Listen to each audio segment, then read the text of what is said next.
My twin and I didn't get to spend as long as we would have liked together. It wouldn't have been possible, given our condition. One of us had to die so that the other could live.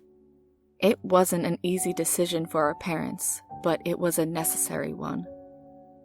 Even though we were no longer together, we could still feel each other's presence. It gave me comfort, and I'm sure it gave him comfort too. Things were actually pretty great. I knew that we were both happy despite the circumstances. We could no longer talk to each other, but we could still communicate through feeling and knowing. Those are more powerful than speaking anyway. The weirdest thing is that we could still feel each other's physical pain.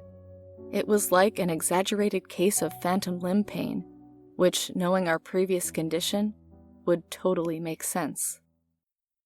I started to feel helpless, though, once the screaming started. It was endless. At first, there wasn't any pain associated with it, but there was fear. No, not fear.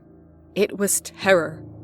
Blood draining, heart racing, head spinning, terror.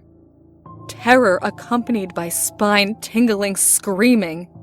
It pierced my ears and made my head split. It continued for what felt like days. I felt so helpless, but what could I do?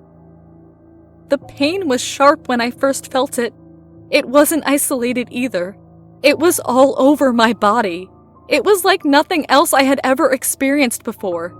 It stabbed at me and burned my skin. I cried in pain as I felt what they felt. I couldn't possibly begin to fathom what was causing it. The screaming began to subside. It turned into muffled sobbing and groaning as the throbbing pain we shared consumed my being. I so badly wanted to help. I wanted to do something to alleviate it, to say something comforting. I couldn't. With me in my dark world, and him still in the world I once knew, I couldn't.